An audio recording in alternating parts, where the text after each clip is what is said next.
Hi, I am Joey Shane, and I am a history teacher at Lawrence Gardner High School. And our situation's a little bit more advanced, I think, than most schools.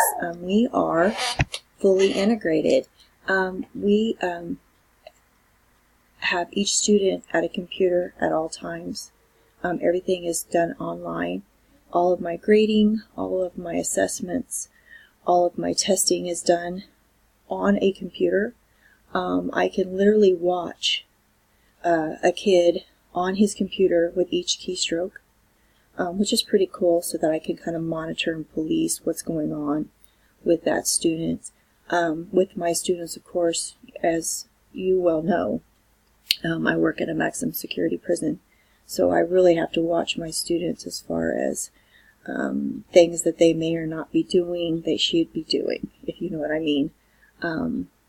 But doing so, I'm able to teach them about digital citizenship and the integrity in that, and how that actually works within the wide world web. They don't have full access to the web, but they are allowed limited places to go.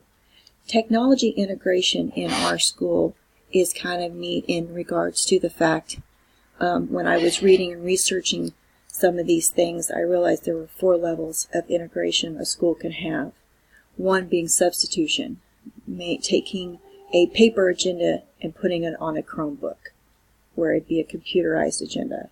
Then there's augmentation, which instead of putting a test or a response to a question or a worksheet on a piece of paper, you use your Chromebook.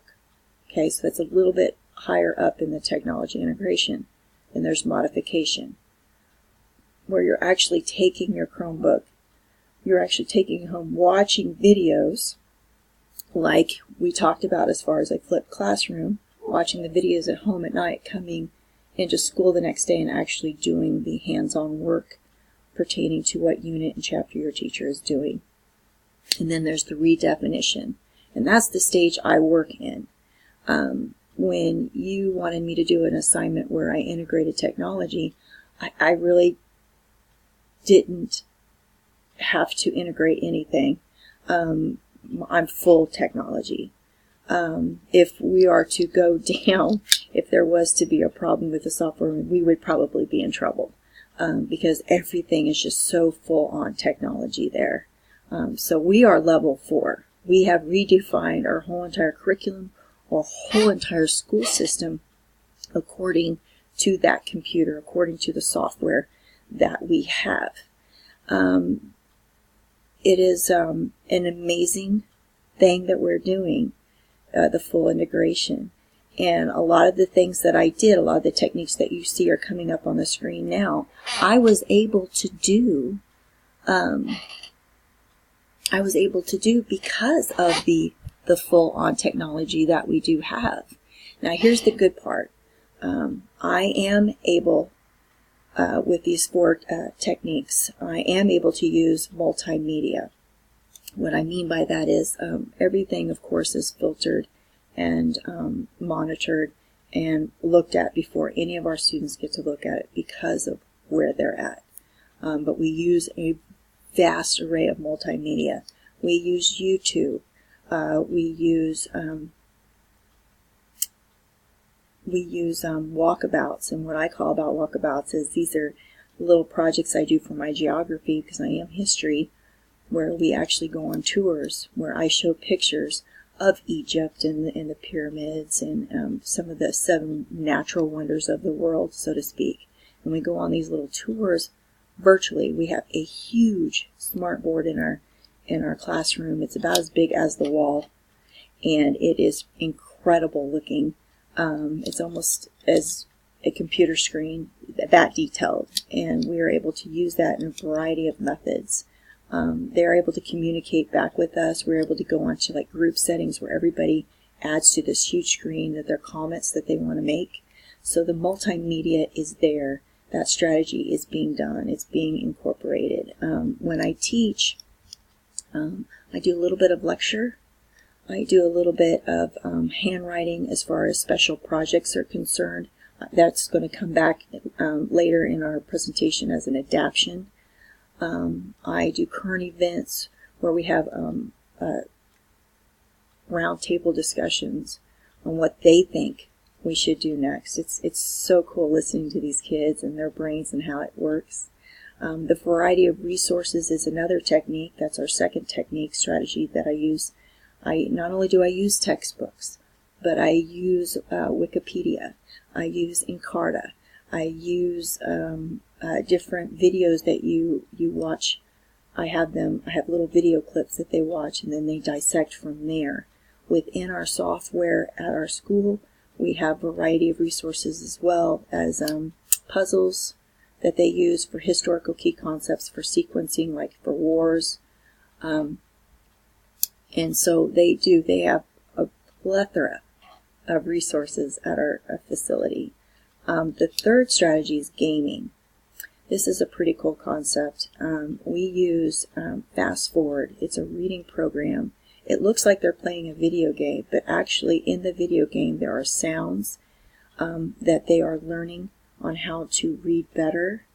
It is so cool. It's one of the neatest programs I've ever seen, and we are seeing a vast amount of success from that. I just had a student who came in who was a high school junior but had 5th grade reading level.